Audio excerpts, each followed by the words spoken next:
CRIF presenta la entrevista en línea con William Meléndez.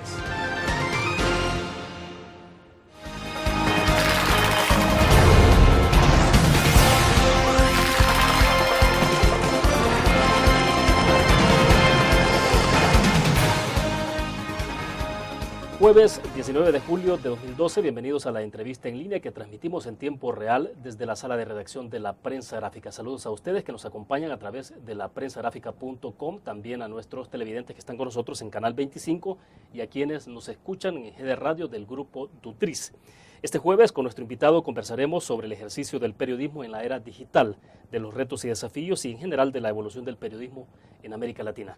Está con nosotros en nuestros estudios Guillermo Arduino, él es el periodista de la cadena de noticias CNN. No hablo más de Guillermo, pues vamos a dejar que él sea el que nos explica quién es Guillermo Arduino. Bienvenido, Guillermo, un gusto. Gracias, un gusto, William. Gracias por la invitación. Bueno, gracias a ti, Guillermo, qué gusto tenerte con nosotros. Bueno, obviamente nosotros que estamos en este mundo del periodismo, obviamente que te conocemos, sabemos quién eres, pero más de alguien que está viéndonos a través de internet o está con nosotros en Canal 25 estará preguntándose, bueno, ¿cuál es la trayectoria? Porque más de alguna vez te han visto en la pantalla también en nuestro país. Y decíamos, te vemos todos los días, pero ¿quién es Guillermo Arduino? Es decir, ¿cómo llega al periodismo? No tengo antecedentes en mi familia más que mi abuelo, que escribía para el periódico La Nación en Buenos Aires, en la sección de cultura. No tengo antecedentes familiares mayores que ese. Mi abuelo Alfredo firmaba con un seudónimo Alfar, Alfredo Arduino. Casualmente yo tengo una casa de verano desde hace muchos años en una zona en Mar del Plata, que es al sur de Buenos Aires, que se llama Alfar, da la casualidad. Claro. Y después la historia comenzó cuando yo era chico y era muy amigo del hijo de Sergio Villarruel, que era tal vez el presentador de televisión más conocido de Argentina. Ya fallecido, un excelente periodista. Y él fue quien me llevaba al canal de televisión con su hijo, mi amigo, y yo empecé a ver un poco el detrás de cámaras del periodismo. Ahí empezó un poco el interés, pero quedó en suspenso hasta que yo empecé el colegio secundario y me empecé a involucrar con los periódicos del colegio. Después en el Club Tiro Federal, cerca de casa donde pasé toda mi adolescencia también, me encargaba del periódico que se llamaba El Perdigón del club. Siempre había una actividad sin realmente darme cuenta que ese era el camino que yo iba a tomar. Claro. Yo creía que me iba a dedicar más a la química, como mi padre que era doctor en química, o a los idiomas, que de alguna forma me dediqué después porque al trabajar en inglés, bueno, el idioma de alguna forma pasó a ser algo muy importante en mi carrera. Cuando terminas entonces la secundaria, inmediatamente o ya entras a la universidad, no. ¿Cómo es ese paso? Tuve el servicio militar obligatorio en Argentina en esa época, ya se abolió, no se hace más. Y después del servicio militar obligatorio, tuve un periodo donde quería ingresar al ISER, que es el Instituto de Locución y Periodismo en ese momento más importante de Argentina, muy difícil de ingresar, ingresaban 30 personas de cada 3.000, 4.000 aspirantes nada más. Y bueno, me presenté y lo logré. Entré, había un examen de cultura general, otros exámenes técnicos. Y ahí empezó más o menos a encaminarse nuevamente mi perfil periodístico con algunas paradas hacia la música clásica. Mientras estudiaba también era locutor de radio FM de música contemporánea, claro, con algunos programas periodísticos, hasta que nuevamente empecé en radio primero a hacer periodismo. Y hacía más que nada la redacción de los boletines informativos de la hora, y después la lectura de los mismos. Y un día en este conglomerado informativo que tenía canales de televisión, hay una prueba para hacer las madrugadas de los sábados, desde las 0 horas hasta las 6 del domingo, cada media hora salir al aire, 3 minutos, buenas noches, soy Guillermo Arduino, esta es la información de la hora. Boom, boom, así. Duré un mes. ¿Eso era totalmente en vivo? Eso era en vivo, sin prompter. Eso era sin redactar. Uno leía y repetía, leías y repetías. Claro. Y también simultáneamente se dio la proliferación y el advenimiento de los canales de cable en toda Latinoamérica. El cambio del dólar era conveniente para Estados Unidos porque se podían recaudar fácilmente en Latinoamérica muchos dólares. Entonces, bueno, inventaron estas cadenas de 24 horas como lo fue NBC. Y yo lo vi y dije, ahí tengo que estar yo, ¿por qué no estoy yo ahí? Y pero bueno, pero estabas en Argentina todavía. Sí. O sea, estando en Argentina. pero yo ya hablaba inglés, entonces me animé a hablar por teléfono y a establecer contacto con esta cadena, y al final me contratan, es una historia larga, pero me contratan, y ahí me voy a Charlotte, North Carolina, como presentador de Noticiero a la Mañana. Estuve 2 años y la empresa decide cerrar, y ahí fue cuando posteriormente aparece la invitación de CNN para pasar a inglés, que yo decía, yo en inglés, yo no nací en este país, no me crié en este país, y bueno, duré 13 años en inglés, hasta que ahora me pasé a español. Cuando te destacas en la parte del clima. Es cuando hago el cambio al idioma inglés. Cuando surge la oportunidad, yo digo, bueno, voy a estar un tiempo haciendo el clima en idioma inglés y seguramente me reencauzo en el periodismo. Me tomó más tiempo de lo que yo pensaba, pero empecé a hacer un programa que fundó Ted Turner, que era el programa más antiguo del canal, que se llamaba World Report, y que después cambió de nombre y se llamó World View, que por la naturaleza del programa, Ted Turner creó lo que se llama los reportes de los canales de televisión sin el filtro ni la edición de CNN. Vamos a mostrarles ahora los reportes de otros canales, cuando el Internet no existía, cuando no se podía acceder a ese material más que a través de una empresa de la magnitud de CNN. El tape por correo, la transcodificación, la presentación, el contexto, el programa al aire. Y después, cuando empiece a aparecer Internet y ya estos reportes están presentes en varias otras plataformas, es cuando este programa empieza a perder vigencia. Y ahora, justo que me paso full time a español como presentador de noticiero y mantengo mi programa de tecnología, cancelan el programa justo cuando yo me voy. A ver, entrando ya a la parte estrictamente de periodística, Guillermo, ¿el periodismo es por vocación, por convicción? ¿Cómo lo consideras tú? Sí. Nunca me senté y dije, tengo la vocación de periodista. Siempre me encontré trabajando en él. ¿Entendés? Y soy un total convencido que el periodismo es un servicio que nosotros, al estar en una empresa privada, como nuestros empleadores no es el pueblo, nosotros tenemos que manejar ese aspecto en forma un poco diferente, porque tenemos que responder un poco al negocio, al servicio y al negocio. Es la confluencia de los dos y tenemos que encontrar el equilibrio perfecto, donde no es mucho negocio, pero a la vez es un servicio rentable. Entonces, ¿no hay un conflicto ahí? Yo creo que no. Ahí es cuando el televidente tiene que confiar en la ética profesional nuestra. Ahí está. Y además una empresa como CNN y con lo que significa la marca, si alguno de sus empleados llega a cometer alguna falta que comprometa la credibilidad de la marca, inmediatamente te despiden. No hay vuelta. Bien, debo hacer una primera pausa comercial. Cuando regresemos, seguimos hablando un poco más de esto. Y sobre todo quisiéramos escuchar de parte tuya, Guillermo, que nos explicaras en qué momento es que ocurre esa transición del periodismo cuando entra la era de Internet. Okay. ¿Qué implicaciones tiene el Internet entonces en la vida de las personas, pero también en el ejercicio periodístico? Okay. Vamos a una pausa, volvemos.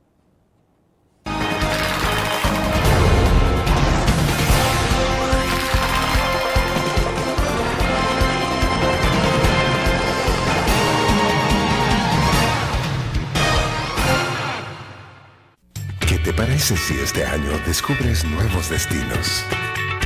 Alcanzas tus metas. Manejas nuevos triunfos sin más preocupaciones. Cuenta con nosotros para lograr todas tus aspiraciones. Los créditos de la Agrícola te acompañan para que puedas crecer hasta donde te lo has propuesto.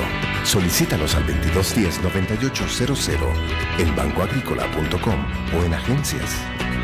Banco Agrícola.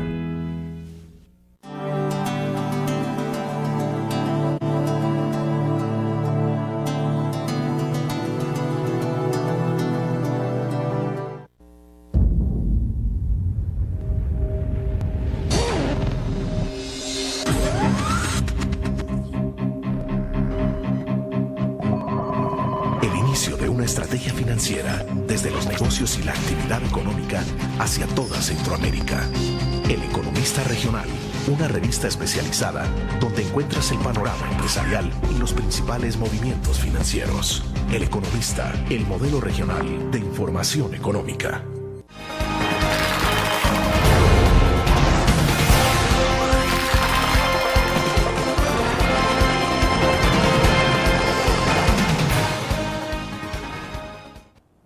Guillermo, en el segmento pasado entonces dejaba planteado un poco la inquietud sobre la presencia, la aparición de Internet, cómo va transformando la sociedad, pero desde luego también cuál es el impacto que tiene el periodismo.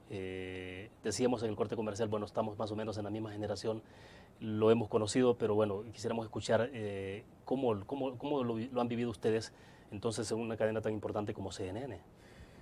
Con cautela al principio, pero yo creo que el mercado lo definió, o el contexto definió solo cuál fue el camino.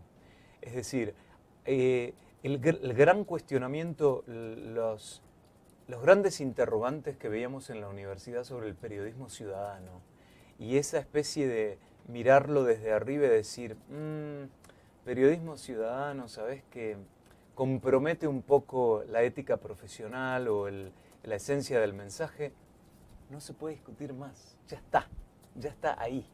Y lo tenemos que utilizar a diario porque el mercado, la audiencia, fue la que determinó cuál fue el cambio. Me refiero a periodismo ciudadano cuando digo el material, el contenido es provisto por la audiencia, por un tercero que no es periodista, por alguien que va por la calle y ve un acontecimiento, toma una foto, la envía, capta una situación, la transcribe y la emite. A eso me refiero por periodismo ciudadano. Yo pensaba que no iba a tener tanta expansión como ha tenido. Como siempre, me equivoqué. Ahora, pero bueno, esto de periodismo ciudadano siempre se vio un poco al principio con bastante, había más cautela, mucho más temor incluso, o sea, de las implicaciones que iba a tener eso, porque, bueno, algunos nos preguntamos, ¿y esto qué va a hacer? ¿Va a haber un desplazamiento entonces del periodismo profesional, de aquellos? No. Entonces, claro, lo que se está viendo es totalmente distinto, pero jugar con esas transiciones siempre es bastante difícil, ¿no? Es difícil, es peligroso, es riesgoso, pero lo marcó la audiencia, no lo marcamos nosotros. Porque, sin ir más lejos, mirá lo que está pasando en Siria. Recordemos lo que pasó con el grupo de los indignados. Yo hice un programa entero de media hora en inglés que se llama CNN iReport, que es un programa mensual dedicado al material provisto por los televidentes. Íntegramente la nota cubierta con material de periodismo ciudadano. Salen con los micrófonos a entrevistar gente del movimiento de los indignados. ¿Por qué estás acá? ¿Cuál es tu frustración? ¿Qué es lo que sentís? ¿Qué es lo que querrías ver? Es decir, la tarea, algunos periodistas o periodistas de estudios, pero no de profesión, que salieron a mandar, supongo, ¿no? Que como también hay camarógrafos que mandan sus fotos a través de iReport y vos decís, bueno, es un profesional. Sí, pero no ejerce la profesión a diario en un medio. Y el tipo dándonos material, y yo hice un programa de media hora en el que se respetó todas las consignas del periodismo con material externo, material todo provisto por la gente. Ahora, ¿cómo logras eso? Es decir, ¿de qué manera evitar que...? Porque, bueno, periodísticamente uno aprende en la universidad ciertos parámetros de manejo de la responsabilidad periodística, de la ética. Y bueno, el programa lo hicimos nosotros, y ahí es donde... Claro, entonces, con esos materiales que vienen desde fuera, ¿cómo saber si entonces puedes caer incluso con la manipulación? Podés caer con la manipulación, pero ahí está el trabajo nuestro. Nosotros contactamos a la gente, le hacemos preguntas, ya tu experiencia profesional te da la pauta cuando hay algo que no cierra, algo que está mal. Y después la información se hace un chequeo doble, se confirma que eso sea veraz. Y nosotros llegamos a la conclusión que el material que poníamos al aire era certero y además aportaba contenido, enriquecía el mensaje. Y lo hacemos a diario con el tema de Siria. Es un gran ejemplo. ¿Cómo podemos cotejar que esas imágenes son veraces o no? Bueno, gracias a los grupos independientes en defensa de los derechos humanos. Pero hay que aclararlo cuando lo pones al aire. Queremos aclarar que estas imágenes no pudieron ser verificadas independientemente por CNN, sino grupos de derechos humanos con base en Londres nos aseguran que... Para darle a la gente una idea de que como llegó a nosotros es de esa forma. La información la tenés, ustedes son lo suficientemente inteligentes como para tomar una postura. Guillermo, pero esto debe tener cierto límite, es decir, en qué momento utilizarlo. El caso de Siria, bueno, las condiciones para ejercicios periodísticos bastante complicado. El caso de Egipto, lo que ocurrió en todo el tema de la primavera árabe, ejercer el periodismo y llegar como periodista, como corresponsal y pedir una acreditación, o sea, no era tan fácil. Entonces había que recurrir a medios alternativos de comunicación. En Egipto sí fue posible. Lo Pero que pasa es que Siria, pasó tan entonces, rápido. En Siria nos expulsaron varias veces. Pedíamos permiso para entrar. No podíamos. Tenemos reporteros, además, sirios, nacidos en Siria, que conocen la cultura y, por supuesto, no los querían. Después los dejaban entrar y al rato los expulsaban. Y bueno, tenés que recurrir a este tipo de información. En Egipto yo creo que fue un poco más fácil, pero también enriqueció muchísimo todo el material de esta gente, todo el material de este periodismo ciudadano o de un periodista que no está acreditado por un medio de comunicación, que es periodista de estudios pero no de profesión. Y a mí me parece muy enriquecedor en la medida en que nosotros hagamos el trabajo de asegurarnos que lo que ponemos al aire con nuestra experiencia nos da la pauta de que es así. Y no es solamente Guillermo Arduino que va y es todo un equipo que hay atrás, ¿no? Un equipo de muchísimas personas en CNN que se encarga de eso. Pero eso, todo el esfuerzo entonces de establecer el filtro, de establecer los contrastes, de buscar otras fuentes, de... Eso lo hacemos ya en la producción, abajo, ¿no? Lo que nosotros le llamamos el International Desk, que sería como la mesa de asignaciones para notas internacionales. Ellos nos proveen del material y nosotros, de acuerdo con la audiencia, porque no es lo mismo hablarle con la misma nota a alguien que vive en Europa y que tiene determinada influencia de otros medios de comunicación que alguien que está en Latinoamérica, o alguien que está en Medio Oriente y presentándosela en inglés, y alguien en Latinoamérica. Entonces cada cadena le da el balance que considera que necesita hacer y el contexto suficiente para digerir la información. Es imposible pensar que todo esto del periodismo ciudadano vaya a terminar desplazando el Absolutamente, para mí no lo va a desplazar.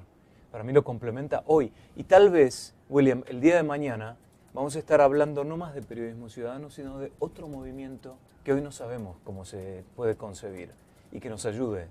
Fíjate que hasta para nosotros, para hacer periodismo, utilizamos cámaras de los gobiernos o de las alcaldías que captan imágenes. Claro. Y podríamos cuestionar, bueno, pero esta viene de la alcaldía. Bueno, pero es una cámara de video. En la medida que podamos cotejar su origen y la veracidad del tiempo, las imágenes hablan por sí solas. Hoy por hoy se puede concebir el ejercicio del periodismo fundamentalmente en televisión sin considerar el periodismo ciudadano. Sí, ¿por qué no? Yo creo que sí. Yo creo que sí. Vos decís, si en realidad el periodismo tradicional está en crisis por la presencia o por la ausencia del periodismo ciudadano, yo creo que complementa nada más. Complementa. Y además permite a la inclusión, integra, le da una voz al periodista ciudadano y le permite sentir que tiene realmente participación en esto. Pensá en los noticieros anteriores de hace años, la figura de los periodistas de los medios de comunicación escritos también. Monstruos sagrados intocables, no más. ¿No? Claro. Bueno, ¿qué es lo otro que genera el tema de redes sociales? Las redes sociales, por ejemplo, en el momento en que llegan y forman parte de la actividad diaria de toda la sociedad, pero cómo también se circunscribe el ejercicio periodístico.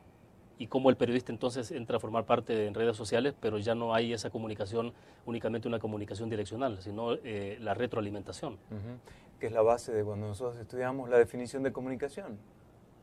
Las primeras clases de periodismo eran definir la comunicación y la retroalimentación del mensaje. Y la radio era el excelente ejemplo para hacerlo. Ahora, a mí me parece que con lo de redes sociales nosotros tenemos que tener un poco, desde los medios, la guía y el constante recuerdo a los usuarios de redes sociales de ejercer ese poder que tiene el usuario de una red social con responsabilidad. Porque cualquier información que uno postee en línea, un ciudadano que lo postee, puede tener un efecto. Hoy yo daba el ejemplo en la radio del acoso a través de las redes sociales, el mal uso de los adolescentes, de los chicos, de los jóvenes, acosando a sus compañeros en el colegio. que en Estados Unidos, yo no sé si es el caso de El Salvador, pero que ha terminado el suicidio. Y obviamente ese no es el objetivo del acosador. El acosador está jugando un juego que tal vez no entiende, sobre todo si es un niño. Pero si nosotros orientamos, porque entendemos el poder de las redes sociales y de la comunicación masiva, si nosotros orientamos al usuario constantemente a que sea constructivo, a que ayude a que el mensaje que ellos están poniendo sea veraz, que no sean agresivos, que sean positivos. Si nosotros lo hacemos, yo lo hago constantemente en el programa, en Clicks, sí, claro, el programa de tecnología. Y en definitiva, la gente, la gran mayoría de la gente es buena, tiene buenas intenciones, la gran mayoría de la gente. Yo recuerdo cuando yo era profesor en el colegio secundario, daba clases de periodismo y clases de inglés. Y yo recuerdo que salía de un aula y decía, este grupo es pésimo. Y después me corregía y decía, no, hay 2 malos. Hay 35 que son excelentes, pero por 2 yo me estoy llevando el mal concepto de este grupo. Entonces después decía, voy a tener que lograr que los 35 restantes me ayuden a cambiar la conducta de estos 2. Claro. Bien, me indican una pequeña pausa comercial. Regresamos con más de la entrevista en línea.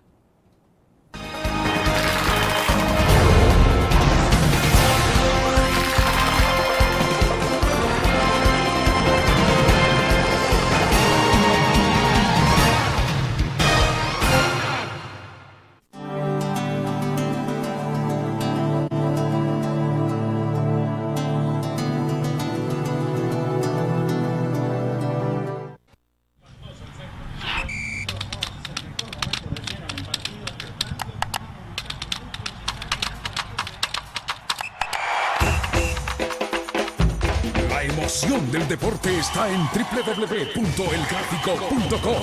Ingresa al nuevo escenario deportivo y descubrí toda la pasión del deporte. Fotos, videos, fichas y resultados de las mejores ligas del mundo. Elgráfico.com. Conectados por deporte. Blur. La revista más innovadora y moderna de todos los tiempos. Única en su estilo, creativa. Un espacio exclusivo y reservado de entretenimiento y diversión, llevada al máximo. Blur. Time Out, Movie, lo mejor de la cartelera. Art. Shopping, la guía de la moda. Go, viajes cortos fuera de la ciudad. Blur.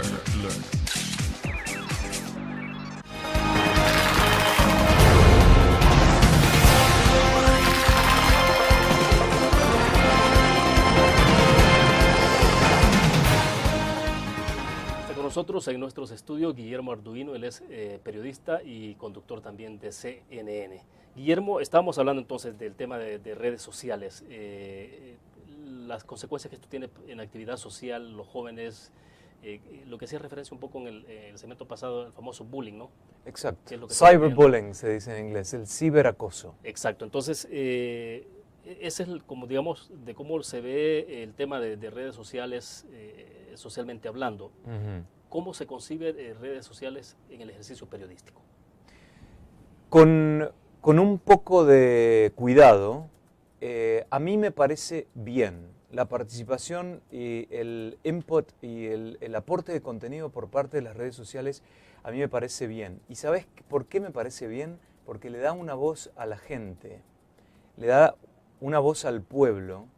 Y el destinatario, en definitiva, no solo es el colega o el camarada que viva con él en el mismo lugar o que forme parte del contexto ese, sino el político. Los políticos tienen que prestar mucha atención a lo que pasa en las redes sociales porque es el pulso de la gente joven, es el pulso del votante, es el pulso del que lo emplea. Y yo recuerdo hace poco que había habido una crisis si no me equivoco, en Honduras, en una prisión.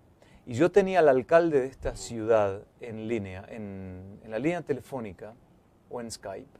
Y yo le dije, señor alcalde, debo decirle que preste atención a los comentarios en las redes sociales porque son muy críticos. Verdaderos o no, es la percepción. Aproveche este momento para dirigirse a esa gente y tranquilizarla. Porque esto puede ser un fuerte dolor de cabeza.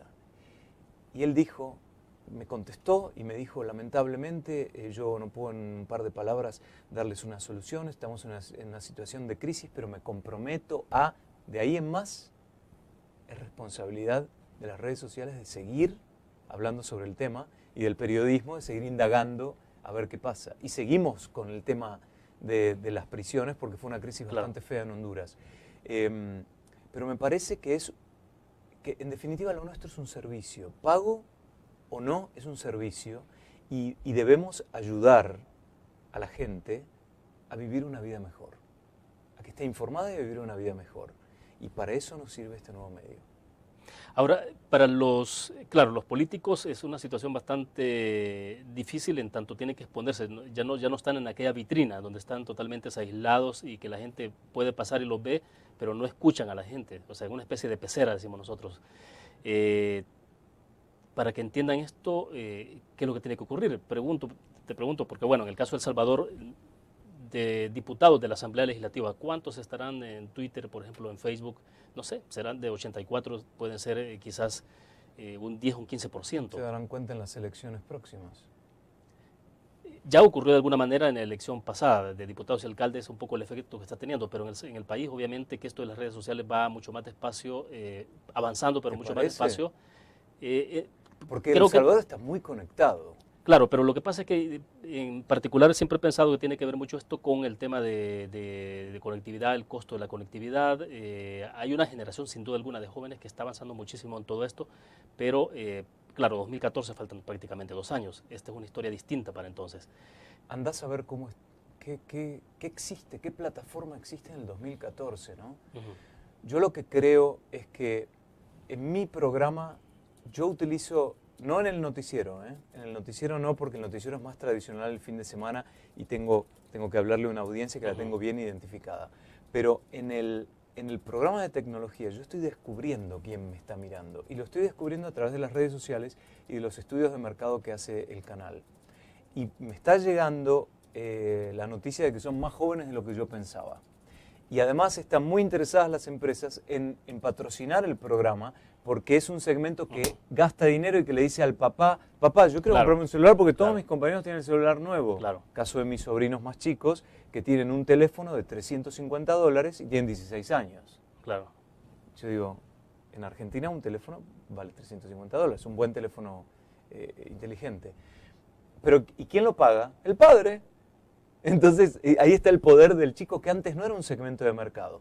Entonces yo estoy revisándolo en las redes sociales y adapto el contenido del programa de tecnología de acuerdo con mi identificación de quién es la audiencia. Quién es la audiencia participativa, más allá del que me dice, estás muy pelado, estás muy viejo, estás muy joven, estás lindo, estás... Más allá de ese, el que realmente busca contenido y aporta algo. Otro aspecto muy importante es lo que hay y que es gratis. La gente se está dando cuenta que tenés una opción gratis y una opción paga para todo en las aplicaciones, por ejemplo. Yo ahora vengo a hacer una presentación mañana. Mi canal trabaja con una aplicación que se llama Keynote, que vale $10 para el iPad. La empresa me la pagó. Pues yo tengo la Prezi, que es gratis. Es parecido, me sirve para hacer presentaciones, pero es gratis. La gente está ávida de todas esas opciones que no valen un peso y que la publicidad o la moda te impone para que vos gastes, pero está la opción gratis también. Entonces, estoy descubriendo a través de las redes sociales quiénes son los que nos siguen, quién es la audiencia y qué es lo que quiere. Y fíjate vos que antes de sentarnos a escribir una nota sobre lo que sea, nos debemos preguntar a quién le estoy escribiendo. Por eso yo creo que las redes sociales son un arma que el único gran desafío que las redes sociales presentan hoy es la brecha existente entre el joven tecnológico y el adulto no tecnológico. Probablemente si yo te pregunto a vos, tus hermanos, ¿tenés hermanos? Claro que sí. ¿Cuántos están en el contexto de redes sociales en forma activa? 2. Somos 4, ¿qué? Seremos 2. 2. Todos tus sobrinos y si tenés hijos, ¿cuántos están activos en el contexto de redes? Todos. Ahí está. Exacto. Entonces, esa brecha generacional es lo único que a mí me preocupa de redes sociales. Porque de la misma forma, como te decía antes, los padres que deben controlar constantemente, deben prestar atención a qué es lo que hacen los hijos, cuidado con quién se rodean, a qué están expuestos. Al no comprender cómo funcionan las redes sociales o cómo funcionan los juegos electrónicos, cómo funcionan los videojuegos, cuando vos estás jugando con alguien de la India con quien te podés comunicar o alguien dentro de tu país a una cuadra, pero que no lo conoces. Si el padre no sabe cómo funciona eso, está dejando al chico expuesto a un mundo de mucho riesgo. Esa es una gran preocupación para mí. Claro, ya no basta que el joven, bueno, en el pasado decía, bueno, mi hijo está en la casa, está protegido porque está en la casa. Exactamente. Pero ya no es necesario que esté encerrado en 4 paredes, si está en un cuarto, tiene internet y está conectado. Absolutamente. Está conectado con Lo el mundo. dijiste mejor que Bueno, nadie. vamos a ir platicando de esto. Me interesa un poco más explorar la parte para los políticos, Guillermo, sobre todo porque ustedes tienen una experiencia muy rica, lo que ocurrió en las pasadas elecciones presidenciales, Barack Obama, ¿no? Que creo que eso nos podría ayudar un poco y quizás darle un poco de luces a los políticos de nuestro país, a que entiendan qué es esto. Tengo la impresión de que en nuestro país todavía los políticos no logran captar, Son no de todos, la con vieja algunas excepciones. orden, ¿no? Pensaría que están ubicándolos, los ubicaríamos en esa brecha y en esa parte de la transición. Pero bueno, vamos a una pausa y hablamos después.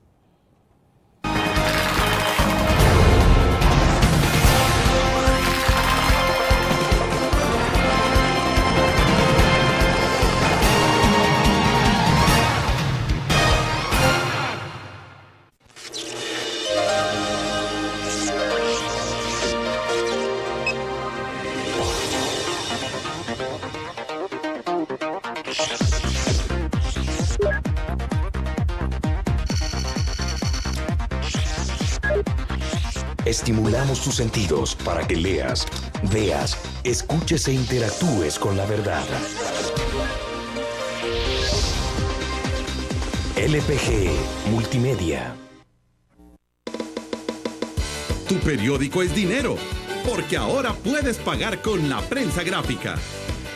Busca y recorta en tu periódico el dinero, que podrás canjear en los establecimientos de nuestros aliados. Encontrarás uno cada día. Compra con la prensa gráfica y encuentra una buena noticia para tu bolsillo. Con la prensa gráfica lo compras. Con la prensa gráfica lo pagas. La prensa gráfica. Noticias de verdad.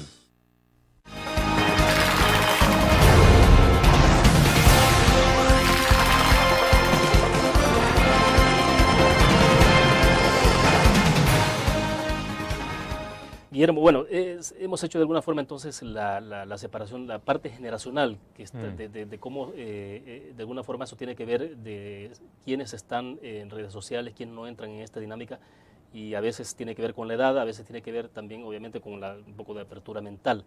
Pero quiero que nos ubiquemos en la parte de los políticos, y te decía un poco la experiencia que ustedes han tenido con Barack Obama, con esto de las redes sociales, que fue un fenómeno bastante fuerte y que desde luego nosotros lo observamos desde acá.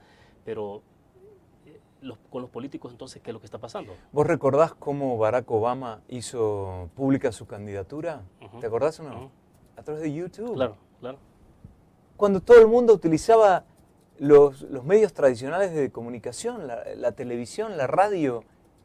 Pero, ¿cómo en YouTube? Pero yo recuerdo yo reaccionando y diciendo, ¿en YouTube?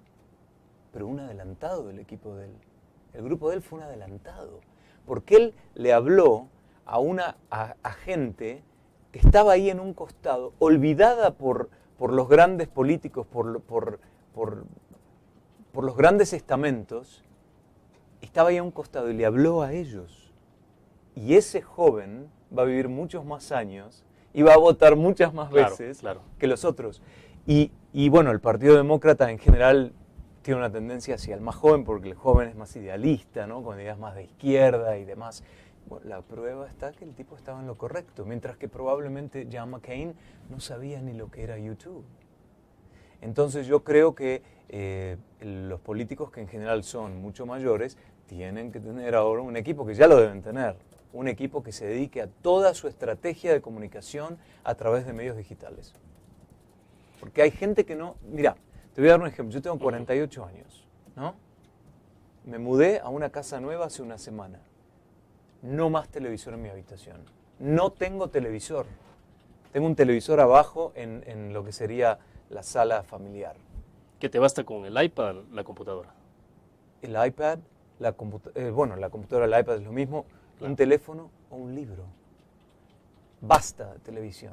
Y fíjate que yo cuando estoy haciendo el noticiero, yo tengo la computadora del canal, que es una laptop que es de Windows y que tiene el sistema del noticiero que utilizamos, se llama iNews, que es un sistema para armar la orden del día y todo el noticiero. Y después tengo mi iPad, que es mi interacción con las redes sociales. Y yo no puedo dejar de tener ese iPad porque ahí tengo todas las aplicaciones que más me conviene para interactuar con la audiencia. Claro. Y además, porque es mucho más rápido, porque el sistema es iOS de Apple, que es rapidísimo comparado con Windows, que tengo Windows 7, me parece, en esa computadora. Entonces ya, hasta yo, a mi edad, ya no más a la televisión. Veo las películas o las series de televisión en el iPad y tengo como aplicación a YouTube, pero no tengo a ABC, CNN, todos los canales de televisión, no los tengo en el iPad como una aplicación. Sí tengo las websites. Claro. No se puede concebir, Guillermo, un periodista, un medio de comunicación sin participación en redes sociales, como no se puede concebir a un político que esté ausente de redes sociales. Yo no sería tan estricto. No diría que no se puede concebir. Yo diría es una herramienta excelente para complementar el trabajo de un periodista. Y el político, nuevamente, como él tiene que tiene que escuchar muchísimo a lo que le está diciendo el pueblo, él debe tener una estrategia de redes sociales y de comunicación digital, porque si no, no lo van a elegir. Ahora, la gran preocupación con las redes sociales, Twitter, Facebook o tantas otras, porque estoy siendo Facebook, pero también tenemos Google Plus, que está creciendo muchísimo. Exacto. Sónico, que es en español, que también es excelente. El gran problema son las cuentas falsas. El mal siempre encuentra alguna forma para manipular a los demás. Y nosotros, por nuestra ética profesional, por nuestro compromiso con la tarea, nosotros sabemos que no vamos a utilizarlo en forma maliciosa. Pero un político que tiene una carrera política tal vez sí lo hace en la competencia para ser elegido. Entonces, ahí está el gran temor para tener un equipo que identifique las cuentas falsas, o no necesariamente un político, por ahí es un fan de un político, un fanático de un político que en nombre de la causa lo hace por cuenta propia. Ahora, no es tan fácil tener una especie de vacuna para inmunizarnos ante eso. Y no solo los periodistas, sino la sociedad en general. Bueno, la sociedad está más desamparada que los periodistas, porque nosotros pertenecemos a una organización que puede contratar un servicio, puede tener un servicio que se encargue de hacer un estudio de eso, pero un individuo común y corriente que no está emparentado con el periodismo o con la política no lo va a hacer. Lo va a leer y lo va a tomar como certero, ¿no? Por ejemplo, si agarramos el último tweet que llega, ¿cómo sabemos que la persona que está detrás de ese tweet es quien dice ser y tiene buenas intenciones? No sabemos. Y en el caso del periodismo, ¿cómo hacer si se puede leer o no un comentario que llega a la hora que estás en una entrevista como esta, digamos? Y llega un comentario, o sea, ¿qué hacer ante eso? O sea, bueno, yo creo que si el comentario es benigno, yo lo haría. Yo muchas veces le hago preguntas a los televidentes diciendo, Juancito Pérez quiere saber, señor presidente, sí, bla, bla, bla, bla, bla. Pero si es una pregunta peligrosa, obviamente no lo haría, ¿no? Si es una pregunta irrespetuosa, pero si es benigna, sí. Bueno, de acuerdo. Vamos a una pequeña pausa. Cuando regresemos, ¿cómo se ve entonces el ejercicio del periodismo en América Latina a futuro? Es decir, ¿se puede ver, pensarse el periodismo a partir de lo que estamos hablando para 5 años en adelante, 10 años? Bueno, vamos a una pausa, regresamos.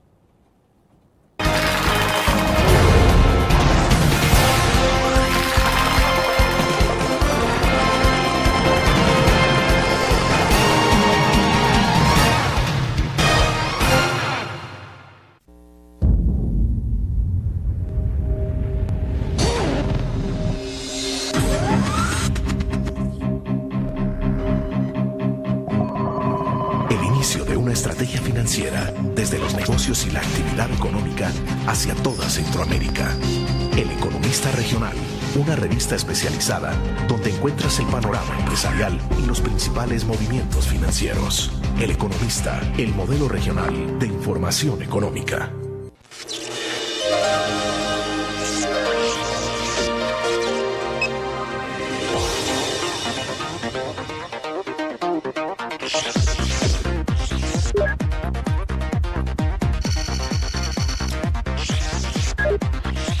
Estimulamos tus sentidos para que leas, veas, escuches e interactúes con la verdad. LPG Multimedia.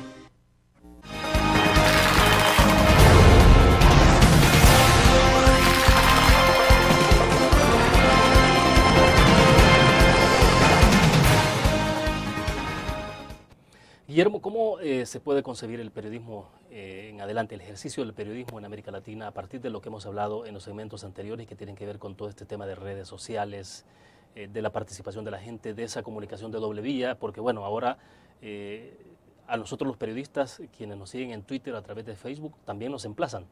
Y cuando nos equivocamos, o sea, más todavía. O sea, está bien, yo creo que ese mantenernos en el chequeo está bien. A mí me molesta en el momento, reacciono, digo, no, me equivoqué, qué tarado, qué mal que quedé, y después digo, no. Y a veces cuestiones de ego también. O sea, sí, por supuesto, está bien. Bueno, cuando me dijeron que se me estaba cayendo el pelo, ¿qué te crees que no me lo voy a olvidar? No, no me lo voy a olvidar jamás. Pero bueno, nos viene bien. Ahora, tu pregunta de cómo concebimos el periodismo dentro de 5 años, yo creo que no tiene respuesta. Sí creo que tiene respuesta ver hacia dónde nos encaminamos. ¿Y sabes dónde está mi gran preocupación? Cuando hacemos un análisis de los temas más vistos, los videos más vistos en una página de internet, en general es el divorcio de Tom Cruise con Katie Holmes, el elefante que se torció el pie y que al final se lo arregló él mismo, el tiburón que se comió un calamar de 4 metros, y la gonorrea que se propagó en forma exponencial en determinado país. Esa es la preocupación. Es decir, ¿y los asuntos económicos? ¿Y el respeto a la Constitución? Temas más trascendentales, ¿dónde está? ¿Qué nos está diciendo de la gente que consume esos medios electrónicos? ¿Por qué es tan dispar? ¿Por qué no hay una nota realmente sustancial y seria en las 10 más vistas? Esa es mi preocupación. Y no tengo la respuesta. Es decir, a menos que vayamos a nichos un poco más concretos, que se vaya todo especializando y que, bueno, a nivel masivo sí, consumen esto, pero tenemos un 1% que se preocupa por los temas coyunturales. Pero ¿no será que es la parte donde quienes tratamos de hacer un periodismo mucho más serio en términos profesionales también nos implica una demanda de hacer un trabajo mucho más pulido, mucho más riguroso todavía, pero hacer, por ejemplo, en el caso del periodismo, cómo hacer un reportaje de minuto y medio, pero que también pueda resultar atractivo para la gente, pero que no pierda la parte de profesionalismo y de seriedad? ¿No será que también tenemos que pensar en ese lado? ¿O hay un extremo de banalidad que se está fomentando dentro de la sociedad? Para mí es la opción 2. Para mí es que todo se está masificando y los intereses están en el shock. Es decir, tenemos la contraposición entre espectáculo e información. Y el espectáculo prevalece en número. No significa que no haya un 1, 2, 3, 5% que realmente esté preocupado por temas importantes. Pero en número, en masa, son los temas más generales.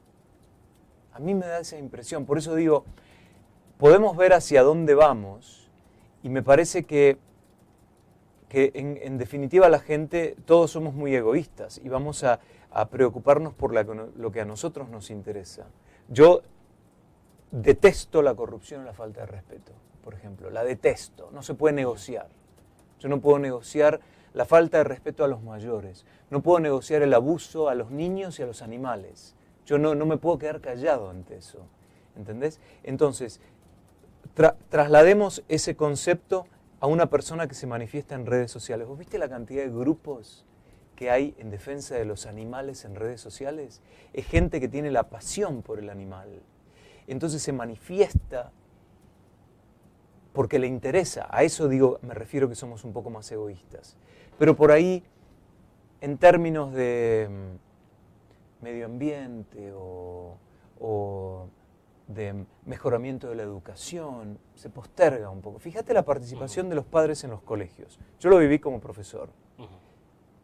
Nula, prácticamente. Mientras que cuando yo era chico, mi padre me decía, si la maestra te lo dijo, por algo será. Eso ya no existe, ¿no? Ahora el padre en general justifica al hijo porque no quiere tener el problema, no quiere ir al colegio. Hay una falta un poco de compromiso en cuanto a... No es un tema urgente, ¿no? A menos que estés apasionado con respecto a ese tema. Claro. Eso es lo que yo veo, en general. Yo creo que podemos definir hacia dónde vamos, y para mí la participación ciudadana cada vez va a ser más importante, pero no podemos saber dónde vamos a estar en 5 años. Ahora, pero bueno, en medio de todo esto, ¿por dónde hay que marcar el camino? Digo, algo habrá que hacer. O sea. Y bueno, nosotros tenemos que, por eso digo, cuando yo hablo de mi programa de tecnología, que yo determino el contenido de acuerdo con lo que me piden, pero en el noticiero, nosotros determinamos el contenido del noticiero de acuerdo con lo que nosotros como periodistas consideramos importantes, y la audiencia también. Si nuestra audiencia mayor está en México, vas a ver que hay prevalencia de temas que tienen que ver con México, porque hay un gran número de televidentes en México. Sí, claro. Entonces, esos son los dos factores muy, muy importantes. A mí no me gusta determinar una nota porque tengo video o no tengo video. Yo lo quiero determinar por la relevancia de la nota, ¿no? Porque si hay un político de alto nivel que se muere o que tiene un episodio importante para reportar, lo vas a reportar tengas o no video, ¿no? Bueno, lo mismo con otros temas. Pero los programas un poco más light sí los puedes manejar de acuerdo con la consumición.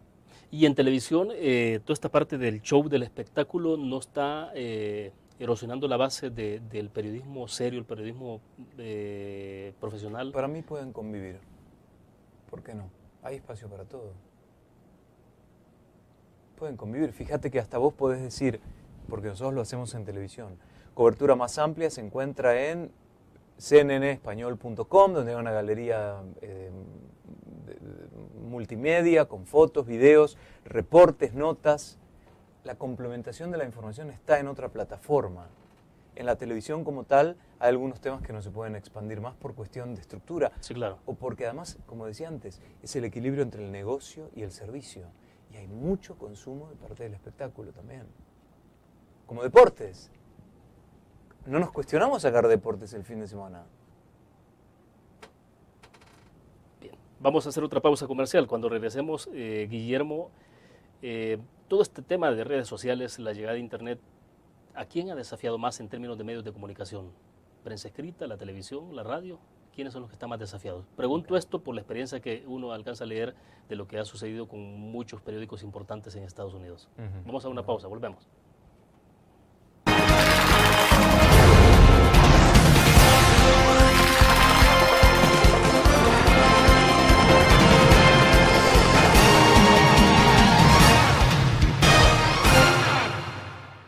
¿Qué te parece si este año descubres nuevos destinos? Alcanzas tus metas. Manejas nuevos triunfos sin más preocupaciones. Cuenta con nosotros para lograr todas tus aspiraciones. Los créditos de la Agrícola te acompañan para que puedas crecer hasta donde te lo has propuesto. Solicítalos al 2210-9800 en bancoagrícola.com o en agencias. Banco Agrícola.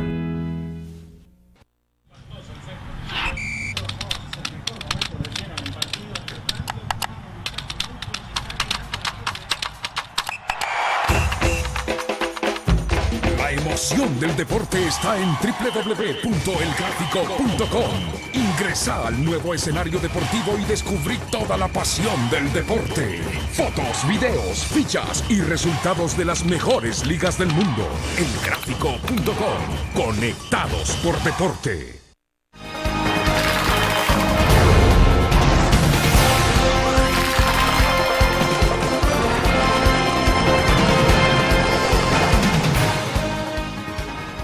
Bien, Guillermo, ya hemos hablado del desafío que representa Internet, redes sociales en términos de los políticos, lo que significa para los periodistas, pero hablemos de los medios de comunicación en general, radio, televisión, prensa escrita. ¿Cuánto desafío representa para los medios de comunicación En el corte comercial te sigue la referencia a lo que uno ha conocido un poco desde acá, con los periódicos norteamericanos, por ejemplo, con la llegada del Internet y toda la masificación de la comunicación. Pero en El Salvador te decía en el segmento también que lo de Internet ha ido un poco más lento, tanto que ha dado chance de que los medios de comunicación, particularmente los medios impresos, vayan adaptándose a esta nueva realidad. Yo creo que los Estados Unidos es un monstruo aparte en muchos aspectos. No solo la revolución digital sucedió de forma mucho más repentina, sino que también la consumición de la información es distinta. Existe la estructura de noticiero local, noticiero nacional, diario local, diario nacional. Los diarios locales son los que probablemente sufrieron más. Los diarios nacionales no, porque además la estructura que tienen es muchísimo mayor. Por ejemplo, el diario USA Today, que es un diario bastante genérico, con notas cortas, de color y qué sé yo, que es el que es en colores que ves en los aeropuertos y demás, se sigue vendiendo y se sigue vendiendo muy bien. Y además a un espectro social muy amplio, desde la gente con cultura normal a la gente con no mucha cultura. Cuando venía para acá, me llamó la atención ver un piloto de Delta Internacional comprando el USA Today. Yo dije, bueno, será distracción. Porque yo leo el Financial Times, el británico, me parece el mejor periódico del mundo. Yo lo veo y digo, a mí me aporta muchísimo. Yo busco el USA Today, no me aporta mucho, una nota, dos. Yo creo que, acordate cuando se cuestionaba con el advenimiento de Internet si los periódicos iban a morir. Y yo pensé, tal vez se conviertan en una tribuna de opinión, en lo que es un programa periodístico de opinión. Tal vez va a ser eso. Pero bueno, fue una idea que tuve en ese momento y todavía estoy esperando la respuesta porque creo que todavía están en transición. De todas formas, la imprenta se vio amenazada con la aparición de los medios audiovisuales, ¿o no? La radio y la televisión. Sí, claro. Pero no murió. La radio y la televisión ahora se ve amenazada por la revolución tecnológica, pero no va a morir. Para mí no va a morir. Porque también la televisión amenazó con matar a la radio y no la mató. Entonces, yo creo que sobre todo la respuesta está en la estrategia de negocio de los directivos de esas empresas. Y van a estar los que sepan resolverla y los que no. Es como la competencia entre el tren, el autobús y el avión. Está el que lo puede resolver de alguna forma y el que no. A mí me parece que van a poder coexistir. En el caso de El Salvador particularmente pienso que los medios impresos, fundamentalmente, bueno, los dos grandes medios impresos que hay en este país tienen esa ventaja de que han podido irse adaptando de manera paulatina. Entras al Media Center, bueno, en la prensagráfica.com, por ejemplo, nuestro sitio, y encontrás toda una variedad de información. Ahí hay radio, televisión, toda la parte impresa, está el e-paper del periódico que tenemos este mismo día. Es decir, hay una variedad de información que también encuentra un cibernauta, lo que no ocurre en el caso de la radio o la televisión incluso en este país.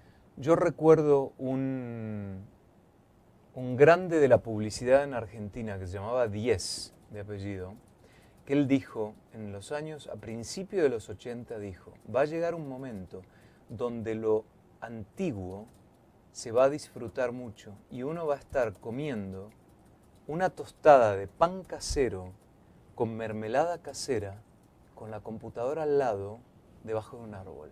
Y yo decía, ¿dónde? ¿Cuándo? ¿Hacer mermelada con el esfuerzo que implica hacer mermelada casera? Hoy lo hacemos. Lo mismo con el periódico. Podemos tener la versión online, pero no me digas que no se disfruta el papel y no se vive de una forma distinta, la experiencia informativa teniendo físicamente el papel en la mano. Nosotros en el canal lo seguimos recibiendo. A mí el Financial Times, que tiene las páginas rosas, yo no lo cambié por nada.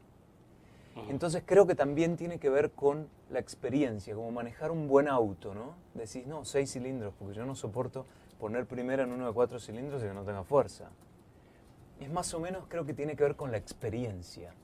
Y yo creo que los que dirigen estas organizaciones saben, porque hacen los estudios de mercado, qué es lo que quiere el consumidor. Y ahí atacan, y ahí venden, y ahí modifican, y se adaptan.